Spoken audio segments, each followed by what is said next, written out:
Seterusnya, lubang yang ke berapa? Seterusnya lubang yang ke 12, indeks 8 kan, par 5 468. Lubang ni straight forward saja. Sebelah kanan ada sungai, bahaya sikit. Kena jaga jangan kembang ke kanan sebab sungai ni besar. Betul-betul punya sungai tau. Jadi ada bunker, kita attack bunker ni, saya rasa boleh lepas bunker yang pertama, kita attack saja. Letakkan bola di fairway. Kita tengok. Boleh tak saya pukulan kali ni driver seterusnya dengan baik di dalit ini guys. Mana-mana satu dia. One good shot. Mana-mana satu. Yes lah. Okay, betul lah.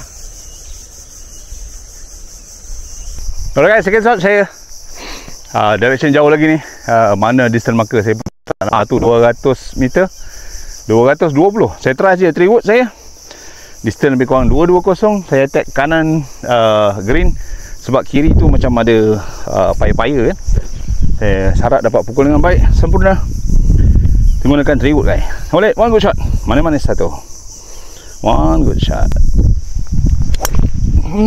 Tu dia. Straight. Sampai ke tepi-tepi green. Okey. Melepasi bunker tapi tak on guys. Ni pemandangan daripada green guys ke fairway.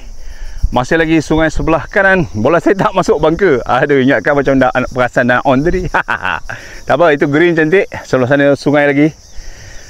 Tengok payung shot chipping lebih kurang 40 meter. Best man sini fairway gebu guys. Fairway gebu sangat. Yes, run. Okey.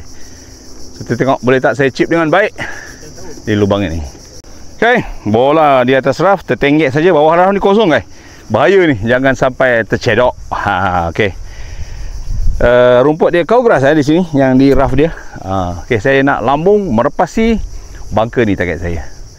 Come on, one good chip. Saya buat flop sedikit. Saya rasa okey tu, cukup. One good chip. Oh, lebih kot. Sap. Okey, masih on.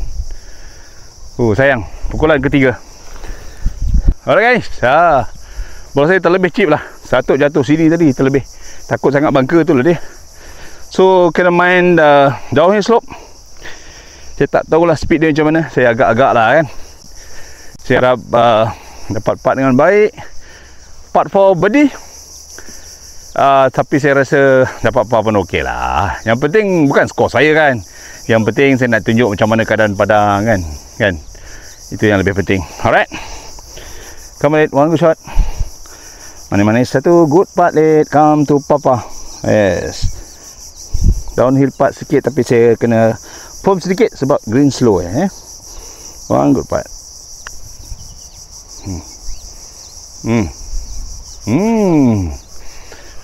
Kena foam lagi sedikit baru dia boleh sampai lah sebenarnya. Okay, pas saja guys. Kita try pas saja. Alright. Manis-manis jengke datangkan